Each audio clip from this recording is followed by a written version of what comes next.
नमस्ते सबैजनामा welcome back to my channel. यदि तपाईँले इटलीको कुनै युनिभर्सिटीबाट आफूले चाहेको कोर्सको लागि offer letter, admission letter or pre evaluation letter पाइसक्नु भएको छ भने फर्स्ट अफ अल हजुरलाई धेरै धेरै बधाई छ। तर अझै ढुक्क भएर बस्ने बेला भएको छैन। अफर लेटर पाउनु भनेको हाम्रो जर्नीको फर्स्ट स्टेप मात्र हो। इटलीको लागि स्टुडेन्ट भिसा अप्लाई गर्ने क्रममा अगाडि बढ्नका लागि तपाईँले एउटा सबैभन्दा मोस्ट इम्पोर्टेन्ट स्टेप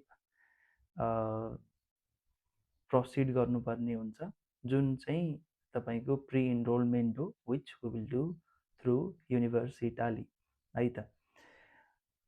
अब फर्स्ट अफ अल यो पोर्टल कसरी फाइन्ड गर्ने त्यो हेर्नु होला। हामीले यहीँ आएर फर्स्ट स्टेप्स युनिभर्स इटाली लेख्ने बित्तिकै यस्तो पोर्टल ओपन हुन्छ। हजुरले यसरी यहाँ आएर यहाँ स्टार्टमा गए पनि भयो र हजुरले फर्स्ट स्टेप भन्ने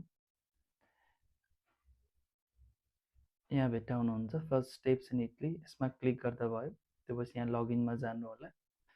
लगइनमा गइसकेपछि हजुरले अकाउन्ट क्रिएट गर्नुभएको छैन भने first of all account create गर्नु पर्यो। अकाउन्ट क्रिएट गर्नका लागि हामी यो रेजिस्टर भन्ने बटनमा क्लिक गर्छौँ। यहाँबाट अब हजुरले आफ्नो सबै क्रेडेन्सियल्सहरू, name, surname, email, telephone number र यहाँ तल आएर स्टेट अफ बर्थ नेपाल हो भने नेपाल क्लिक टाइप गर्नु पर्यो। फोरेन म्युनिसिपालिटी अफ बर्थ भनेको चाहिँ हजुरको birth of place of birth है, कुन हाम्रो चाहिँ डिस्ट्रिक्ट हुन्छ। रूपन्देही हो भने हजुरले यहाँ रूपन्देही लेख्नु पर्यो। यहाँ हजुरले डेट अफ बर्थ हाल्नु पर्यो र हजुरले आफ्नो जेन्डर टाइप गर्नु पर्यो। त्यसपछि हजुरको सिटिजनसिप, त्यसपछि यहाँ आफै ट्याक्स कोड आफै जेनेरेट हुन्छ। त्यसपछि हामी यहाँ आएर आफ्नो आइडेन्टिटी डकुमेन्ट जुन हाम्रो पासपोर्ट हो, अरू नहाल्नु होला, पासपोर्ट सेलेक्ट गर्नु होला र यहाँ पासपोर्ट नम्बर, रिलिज बाईमा चाहिँ पासपोर्ट रिलिज गर्ने अथोरिटी जुन मोफा डिपार्टमेन्ट अफ पासपोर्ट छ त्यो टाइप गर्नु होला। अब पासपोर्टको इस्यु डेट, पासपोर्टको एक्सपायरी डेट यो यहाँ हाल्नु होला। त्यसपछि हाम्रो आफ्नो यहाँ रेजिडेन्ट एड्रेस हाल्नु होला। फोरेन म्युनिसिपालिटी अफ रेजिडेन्समा पनि हजुरले डिस्ट्रिक्ट हाल्दा भयो, केही इस्यु हुँदैन। रेजिडेन्सी क्यापमा चाहिँ हजुरले जस्तै हजुर रूपन्देहीबाट हुनुहुन्छ भने रूपन्देही पोस्टल कोड लेख्नुभयो भने जुन हाम्रो पोस्टल कोड छ 32907 त्यो चाहिँ रेजिडेन्सी क्याप हो। त्यसपछि हजुरले आफ्नो पासपोर्टको पछाडि भएको फुल एड्रेस यहाँ हाल्नु पर्यो। सपोज दुधौली 01 सिन्धुली यस्तो लेखिया छ भने हजुरको पासपोर्ट पछाडि यो लेख्नु पर्यो। हजुरकोमा सैना महिना 4 रूपन्देही लेखेको छ भने यो लेख्नु पर्यो र हजुरले त्यो भइसकेपछि यहाँ आफ्नो पासपोर्ट हाल्नु पर्यो। पासपोर्ट हाल्दाखेरि चाहिँ अलिकति लङ पासपोर्ट नम्बर भएको र स्पेसियल डिजिट्स भएको सबै हाल्नु होला। र हजुरले यहाँ कन्फर्म पासपोर्टमा फेरि त्यही पासपोर्ट रिपिट गरिसकेपछि रेजिस्टरमा क्लिक गर्ने बित्तिकै हजुरलाई मेल जान्छ। अकाउन्ट रेजिस्टरमा क्लिक गरिसकेपछि हजुरलाई यस्तो मेल आउँछ र हजुरले यो मेलमा क्लिक गरिसकेपछि चाहिँ हजुरको अकाउन्ट बन्छ है त। त्यो पछि हजुरले आफ्नो क्रेडेन्सियल चाहिँ यहाँ हालेर लगइन गर्नु होला। पासपोर्ट हजुरले जे राख्नु भएको छ त्यो राखिसकेपछि हजुर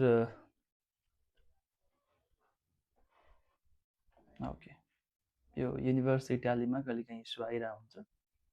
no issue with that, let's go here.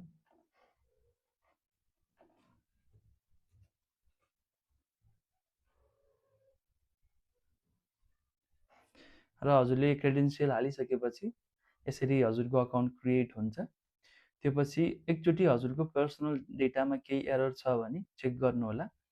केही एरर हुँदा हजुरले यो डेटा चाहिँ एडिट गर्न मिल्छ। र यो डेटाहरू चाहिँ एडिट गर्न मिल्दैन, यो सेक्सनमा भएको डेटाहरू चाहिँ एडिट गर्न मिल्दैन है। त्यसको लागि चाहिँ हजुरले सपोर्टमा गएर मेल गरेर चाहिँ चेन्ज गर्नुपर्ने हुन्छ। त्यो भइसकेपछि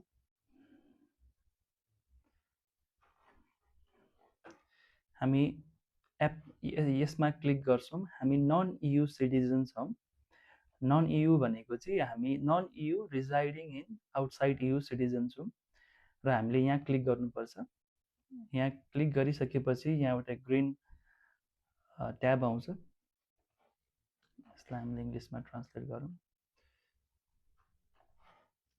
न्यू प्री रेजिस्ट्रेसन एप्लिकेसनमा क्लिक गर्नुपर्ने हुन्छ। त्यो भइसकेपछि हजुरले यहाँ एकाडेमिक इयर 2026 to 2027 क्लिक गर्नु पर्यो। त्यसपछि हजुरले यहाँ आफ्नो personal data, name, surname, DOB, gender, country of birth, city of birth, citizenship सबै हजुरले यहाँ क्लिक गर्नुपर्ने हुन्छ। यो सिटिजनसिप 2 मा हामीले केही लेख्नु पर्दैन। हाम्रो एउटा मात्र सिटिजनसिप हुन्छ नेपालमा ड्युअल सिटिजन लिन मिल्दैन। सो यो दुईटै पार्टलाई हामीले इग्नोर गर्दा हुन्छ। र हामीले यहाँ स्ट्रिट एड्रेसमा चाहिँ हजुरको पासपोर्टको पछाडि भएको फुल एड्रेस राख्नु होला है। र स्ट्रिट नम्बर छ भने यसरी नम्बर राख्दा पनि भयो। त्यो पछि हजुरले आफ्नो zip code, country, telephone number, mail address सबै हालिसकेपछि यो ट्याक्स आइडी कोड चाहिँ अटोमेटिकली जेनेरेट भएर आउँछ। यसमा हामीले केही गरिराख्नु पर्दैन। त्यो पछि हजुर यहाँ हुनुहुन्छ र आफ्नो पासपोर्ट नम्बर हाल्नुपर्ने हुन्छ र पासपोर्टको एक्सपायरी डेट हाल्नुपर्ने हुन्छ। यसमा चाहिँ upload a passport size picture of यो फेस। यसको लागि हामीले के गर्न सकिन्छ भन्दाखेरि तपाईँको पासपोर्ट साइज फोटो हजुरलाई बनाउन आउँदैन भने हजुरले आफ्नो मोबाइलको क्यामेराबाट प्लेन ब्याकग्राउन्डमा आफ्नो इमेज राख्न सक्नुहुन्छ। र दुईवटा वेबसाइट छ, म भनिदिइहाल्छु। पहिलो वेबसाइट भनेको फोटो सिजर्स भन्ने छ, त्यसमा जाँदा पनि भयो। यसमा चाहिँ हामीले ब्याकग्राउन्ड रिमुभ गर्न सकिन्छ। हजुरको ब्याकग्राउन्ड निलो छ, डिफ्रेन्ट कलरको छ भने हामीले त्यसलाई रिमुभ गरेर व्हाइट ब्याकग्राउन्ड बनाउन सकिन्छ। यो हजुर आफैले गर्नु होला। यसमा रिमुभ ब्याकग्राउन्डमा गइसकेपछि यो गर्न मिल्छ। अर्को वेबसाइट भनेको मेक माई पासपोर्ट वेबसाइट हुन्छ र मेक माई पासपोर्ट वेबसाइटमा चाहिँ हजुरले यहाँबाट आफ्नो फोटोको ब्याकग्राउन्ड व्हाइट बनाइसकेपछि ब्याकग्राउन्ड व्हाइट यहाँबाट पनि राख्न मिल्छ, यहाँबाट राख्दा पनि भयो है। यसमा चाहिँ हामीले के मिल्छ भन्दाखेरि जस्तै हामी इटली कन्ट्री अप्लाई गर्दैछौँ भने इटलीको लागि चाहिँ भिजाको लागि कति साइजको फोटो चाहिन्छ भन्ने एक्ज्याक्ट तपाईँको रिजोल्युसन चाहिँ हामीलाई यहाँ थाहा हुन्छ। र हजुरले यहाँ क्लिक गरेर यो अटोमेटिक एआई गर्नुभयो भने केही पे गर्नुपर्छ र डु इट योर सेल्फ चाहिँ फ्री हुन्छ। यसमा क्लिक गरेर हजुरले यहाँबाट जेनेरेट भएको जुन फोटो हुन्छ त्यो फोटोलाई यहाँ अपलोड गर्नु होला। यसमा चाहिँ हामीले इन्डिभिजुअल यो राख्नुपर्छ, म्याक्सिमम साइज 500 KB राख्दा भयो। र त्यो फोटोलाई चाहिँ हजुरले भिजाको रिजोल्युसन मिल्ने गरी ब्याकग्राउन्ड साइज बनाउन मिल्छ। र त्यही फोटो हजुरले त्यहाँबाट डाउनलोड गरिसकेपछि यसमा ल्याएर अपलोड गर्नु होला। र यसमा ल्याएर अपलोड गरिसकेपछि हजुरले अब यसमा हजुरले आफ्नो पासपोर्ट अपलोड गर्नुपर्ने हुन्छ। पासपोर्ट चाहिँ एकदम क्लियर कपी राख्नु होला, बुझ्नुपर्ने हुन्छ। र सबैभन्दा धेरै कन्फ्युज हुने पार्ट भनेको यो हो। यो पार्टमा चाहिँ वी नो द्याट हाम्रो कन्ट्री नेपाल हो, तर नेपालमा इटलीको एम्बेसी छैन। एम्बेसी इन्डियामा मात्र छ। त्यही भएर हामीले यहाँ नेपाल सिलेक्ट गर्न मिल्दैन। नेपालमा एम्बेसी भएको भए केही गर्न मिल्थ्यो र यहाँ अप्सन पनि देखाउँथ्यो। नेपालमा एम्बेसी नभइसकेपछि हाम्रो एम्बेसी चाहिँ इन्डियामा छ र हाम्रो चाहिँ अनफर्चुनेटली हाम्रो न्यू दिल्ली चाहिँ होइन। न्यू दिल्लीमा हामीले भिजा एप्लिकेसन गर्ने होइन। हामीले भिजा एप्लिकेसन चाहिँ कलकत्तामा गर्छौँ। सो हामीले यहाँ कलकत्ता सिलेक्ट गर्नुपर्ने हुन्छ। यो एकदमै मिस्टेक हुने पार्ट भनेको यसमा हो। हजुर न्यू क्यान्डिडेट्स, न्यू स्टुडेन्ट भर्खरै अप्लाई गर्दै हुनुहुन्छ भने हजुरलाई कन्फ्युज हुने पार्ट चाहिँ यो मात्र हो र हजुरले यहाँ चाहिँ कलकत्ता सेलेक्ट गर्नुपर्ने हुन्छ र रिजन चाहिँ हजुरको I want to enrol in a study course हो। हजुरले यो पार्ट बुझिसक्नु भएको छ भने अब हामी यहाँ यो पार्टमा जान्छौँ। धेरै जस्तो हाम्रो इन्स्टिट्युसन चाहिँ पब्लिक युनिभर्सिटी हुन्छ, त्यही भएर हजुरले युनिभर्सिटीमा सेलेक्ट गर्नुहोला। र हजुर ब्याचलर्स डिग्री पढ्न जाँदै हुनुहुन्छ भने लाउरिया सेलेक्ट गर्नुहोस्, नभए यहाँ लाउरेल सेलेक्ट गर्दा हुन्छ। यो चाहिँ मास्टर्स हो, यो चाहिँ हाम्रो ब्याचलर्स हो। र अहिले चाहिँ म मास्टर्सको लागि प्रि इनरोलमेन्ट गर्दैछु, त्यही भएर हजुरले यहाँ यो लाउरेल सेलेक्ट गर्नु पऱ्यो र हजुरको युनिभर्सिटी कुन हो त्यो हजुरले यहाँ सेलेक्ट गर्नु पऱ्यो र हजुरले यहाँ इङ्ग्लिस ल्याङ्ग्वेज सेलेक्ट गर्ने बित्तिकै हाम्रो यहाँ कोर्स यो सबै कोर्सहरू चाहिँ इङ्ग्लिस ल्याङ्ग्वेजमा पलेरुमा युनिभर्सिटीमा क्लास हुन्छ र यो लिस्टहरू आउँछ। अब हजुरको कुन कोर्स हो त्यो हजुरले यहाँ सेलेक्ट गर्नुहोला। म आफ्नो कोर्स यहाँबाट सेलेक्ट गर्छु। त्यो भइसकेपछि यहाँ सबै डिटेल्स यहाँ आउँछ, एकचोटि क्रस चेक गर्नुहोला हजुरको युनिभर्सिटी पलेरमा हो होइन, हजुरको कोर्स यो हो होइन, कोर्सको लिङ्क यो हो होइन, एकदमै ध्यान दिएर चेक गर्नुहोला। किन भन्दा हाम्रो यहाँ मिस्टेक भयो भने चाहिँ हामीले फेरि पनि प्रि इनरोलमेन्ट गर्नुपर्छ, जुन धेरै नै टाइम कन्ज्युमिङ छ। र यसमा चाहिँ हामीले के गर्न सकिन्छ भन्दाखेरि कुनै युनिभर्सिटी जस्तै तपाईँको मेसिना युनिभर्सिटीले चाहिँ हजुरको आइडी दिन्छ। अफर लेटर आइसकेपछि त्यहाँ हजुरको एप्लिकेसन आइडी हुन्छ, त्यो हजुरले यहाँ सिलेक्ट गर्नुभयो भने चाहिँ युनिभर्सिटीलाई हजुरको प्रि इनरोलमेन्ट भेटाउन छिटो हुन्छ र हजुरको प्रि इनरोलमेन्ट कम्पेरिटिभली छिटो आइरहेको हुन्छ। तर पलेर्मोको केसमा खासै केही हुँदैन आइडी, त्यही भएर हामीले यो पार्टलाई यत्तिकै छोड्छौँ। र पलेर्मोको मेल हेर्ने हो भने तपाईँको फ्यु युनिभर्सिटीले चाहिँ हामीलाई कसरी प्रि इनरोलमेन्ट गर्ने, कुन कुन डकुमेन्ट चाहिँ छुटाउनु हुन्न भनेर मेल गर्नुहुन्छ। यसमा चाहिँ के छ भन्दाखेरि पलेर्मोको लागि चाहिँ प्रि इनरोलमेन्ट विदिन अगस्त 30, 2026मा गर्नुपर्ने रहेछ। त्योभन्दा पछि गर्न पाइँदैन। गर्नुभयो भने एक्सेप्ट हुँदैन, रिजेक्ट हुन्छ। र हजुरले प्रि इनरोलमेन्ट गर्दाखेरि फलोइङ डकुमेन्ट्स चाहिँ हाल्नुपर्ने रहेछ। भ्यालिड पासपोर्ट, पासपोर्ट फोटो, यो कपी अफ यो ब्याचलर्स डिग्री। ब्याचलर्स डिग्री र प्रोभिजनल डिग्रीमा फरक छ। प्रोभिजनल हजुरको कन्भोकेसन भइसकेपछि जुन कन्भोकेसन डिग्री आउँछ त्यो चाहिँ हजुरको ओरिजिनल ब्याचलर्स डिग्री हो। यदि हजुरको कन्भोकेसन भएको छैन भने त्यसलाई चाहिँ हामी प्रोभिजनल डिग्री भन्छ। अहिले प्रि इनरोलमेन्ट गर्नका लागि चाहिँ हजुरले प्रोभिजनल डिग्री हाल्दा पनि भयो, तर पछि डिओभी गर्नका लागि चाहिँ ओरिजिनल ब्याचलर्स डिग्री नै चाहिन्छ, कन्भोकेसन डिग्री नै चाहिन्छ। यदि 1 इयर भएको छैन भने चाहिँ प्रोभिजनल डिग्रीले पनि डिओभी हुन्छ। तर सिमियाको लागि चाहिँ खासै केही त्यस्तो रिक्वायरमेन्ट छैन। र हजुरको ट्रान्सक्रिप्ट अफ रेकर्ड्स पनि अपलोड गर्नुपर्ने रहेछ र English medium English language certificate, IELTS, PTE, Duolingo जे हाल्दा पनि भयो।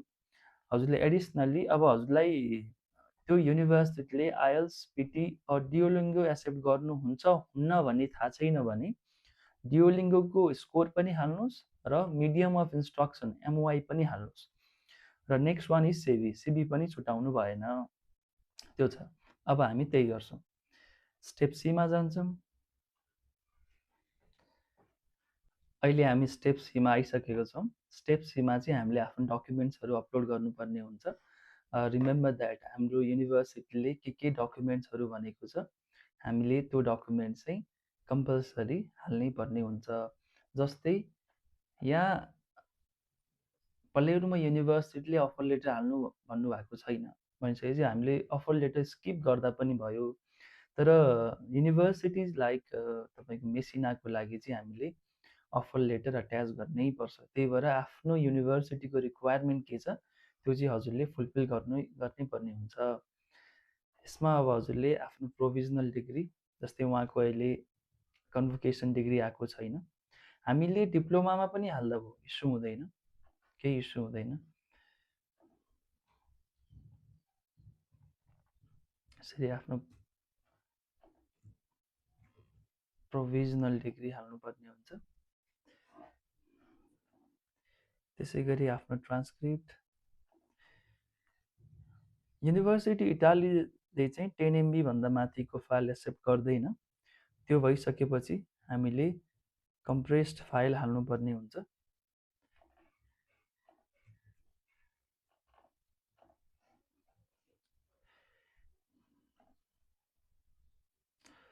हजुरले सिमिया अलरेडी गरिसक्नु भएको छ भने त्यो डकुमेन्ट हाल्दा पनि भयो, बेटर। तपाईँको प्रि इनरोलमेन्ट छिटो आउँछ। डिओभी गरिसक्नु भएको छ भने पनि अगेन बेटर, हजुरले हाल्दा भयो। छैन भने इट्स फाइन। र हाम्रो प्रि इनरोलमेन्ट समरी आइसकेपछि नेक्स्ट स्टेप भनेको चाहिँ डिओभी हो। त्यही भएर इट्स फाइन है। र सिभी हामीले यहाँ अपलोड गर्नुपर्ने हुन्छ, किन भन्दा युनिभर्सिटीले सिभी पनि हाल्नु भन्नुभएको छ। So we will do that.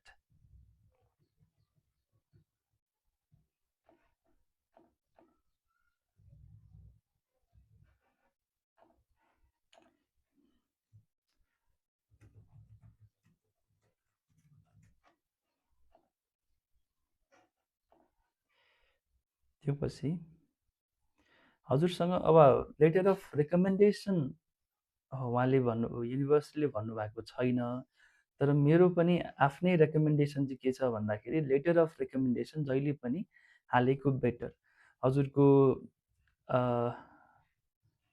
एचओडीबाट हुन्छ कि प्रिन्सिपलबाट हुन्छ कि छ भने हाल्नुहोस्, जहिले पनि हालेकै बेटर हुन्छ है त। किन भन्दा यो प्रि इनरोलमेन्ट चाहिँ तपाईँको पछि भिसा अफिसरले पनि हेर्नुहुन्छ है। र त्यो भइसकेपछि हालेकै बेटर। नहाल्दा पनि हुन्छ, it's optional, but it's always recommended to upload है त। सरी, हाम्रो स्पेलिङ गल्ती हो, टाइपो। त्यो पछि हजुरसँग दुईटा लेटर अफ रेकमेन्डेसन छ भने दुईटै हाल्नुहोस्, डजन्ट म्याटर है। त्यो पछि अब हामीले सर्टिफिकेसन अफ इङ्ग्लिस ल्याङ्ग्वेज प्रोफिसियन्सीमा चाहिँ हजुरको आइएल्स छ भने IELTS, but please make sure that हजुरको युनिभर्सिटीले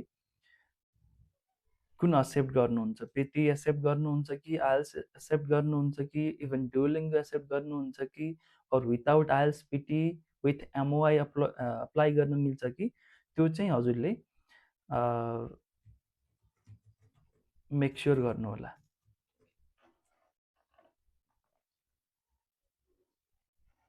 त्यो पछि हाम्रो अरू डकुमेन्ट्सहरू हामीले ब्याचलर डिग्री अपलोड गऱ्यौँ, ट्रान्सक्रिप्ट अपलोड गऱ्यौँ। Now we have to do passport, which हामीले गरिसकेका छौँ। पासपोर्ट फोटो पनि प्रिभियसली हामीले गरिसकेका छौँ। ल्याङ्ग्वेज सर्टिफिकेसन पनि हामीले गरिसकेका छौँ।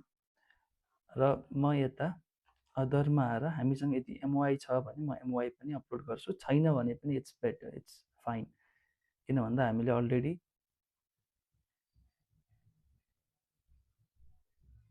Fine we don't need MOI है त, इट्स फाइन। छैन भने फाइन, ओके। र अरू डकुमेन्ट्सहरू म चाहिँ के सजेस्ट गर्छु भन्दा, अब म यो सबमिट गर्दिनँ अहिले, किन भन्दा I have asked other documents to my student. मैले अरू डकुमेन्टहरू के हाल्छु भन्दाखेरि फर्स्ट वान इज तपाईँको लेटर अफ रेकमेन्डेसन त भइहाल्यो। बिसाइड लेटर अफ रेकमेन्डेसन कुनै ट्रेनिङ सर्टिफिकेसनहरू छ भने इट्स बेटर टु अपलोड।